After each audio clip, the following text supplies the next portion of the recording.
অনেকদিন পরে একটা ছোট্ট স্বপ্ন পূরণ করলাম। সেটা হচ্ছে একটা অ্যাকোরিয়ামের স্বপ্ন ছিল অনেক দিন ধরেই। কিন্তু বাড়িতে আনতে একটু ভয় পাচ্ছিলাম। যদি বাড়িতে না থাকি, বেড়াতে যাই ৫-৭ দিনের জন্য, তখন মাছগুলোকে কী করে রাখবো? কি মরে যাবে নাকি? এইসব ভেবে আর আনছিলাম না। তো কী মন হলো হঠাৎ করেই কাকুর দোকানে গেলাম। দোকানে গিয়ে কথাই বলছিলাম যে, "কাকু যদি ১ সপ্তাহ মতন না থাকি, মাছগুলোকে কী খেতে দেবো? না খেলে কি মরে যাবে?" তো কাকু বলল, "ওইরকম কোনো কিছু নেই। ১ সপ্তাহ যদি বাড়িতে না থাকেন, ওরা সারভাইভ করতে পারবে, সেরকম খাবার আছে।" তো সেটা শুনেই আনন্দে আনন্দে অ্যাকোরিয়ামটা নিয়েই নিলাম। আর এখানে কাকু সেট আপ করছে, যেহেতু আমার ফার্স্ট টাইম, তো কাকুই সাজেস্ট করলো একটা ১.৫ ফুটের ট্যাঙ্ক। কাকু এখানে গুছিয়ে দিচ্ছে। আর কাকুর দোকানের নাম হচ্ছে গোল্ডেন অ্যাকোরিয়াম। এখানে সব ধরনের মাছ পাওয়া যায়, পাখি, খরগোশ, এ টু জেড রাখে। আর কাকুর ব্যবহারও অসাধারণ। তো এইখানে আমার হচ্ছে একটা ফাইটার পছন্দ হয়েছিল। আর আমি এই ফাইটারটার সাথে একটা বোল নিয়েছিলাম। সব কিছু সেট আপ করে বাড়ি আনতে হয়েছিল। আনার সময় একটু প্রবলেম হচ্ছিলো, সেটা হচ্ছে বাইকে আনতে হয়েছিল।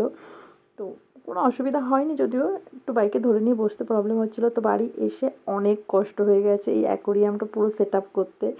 সারাদিনই পুরো চলে গেছে। তো এখানে ওদের জলটা ভরা হয়ে গেছে। এবার জলটাকে একটুখানি কী বলে ওটাকে, শুদ্ধ করা। তো তার জন্য বলেছিল একটু নুন আর একটা লিকুইড দিয়েছিল, সেটা দিয়ে জলটাকে শুদ্ধ করতে। তারপরে মাছগুলোকে ছেড়ে দিলাম এবং মাছগুলোকে ছাড়ার ১৫ মিনিট পরে এত মন খারাপ হয়ে গেছিলো, দেখছি ২টো মাছ মরে গেছে। তো কাকুকে ফোন করলাম। কাকু বলল হয়তো এতটা জার্নি আর এত গরম পড়েছে, যে কারণে হয়তো মরে গেছে। কিন্তু কী করব, বাকি মাছগুলোকে দেখার পরে মনটা কিন্তু অনেকটা ভালোও হচ্ছিলো একদিকে, কেননা এত সুন্দর খেলছিল আর এত হেলদি লাগছিল। ওরা ট্যাঙ্কটাতে খুব ভালো কমফর্টলি খেলছে। তো দেখে আমার খুব ভালো লাগলো। আর আপনাদের বাড়িতে যদি কারোর অ্যাকোরিয়াম থাকে, কী কী টিপস ফলো করতে পারি, কীভাবে অ্যাকোরিয়ামে মানে পরিষ্কার করব, কীভাবে মাছগুলোকে খেতে দেবো, প্লিজ আমায় কমেন্ট বক্সে জানাবেন। যেহেতু আমার ফার্স্ট টাইম, কী হবে আমি জানি না।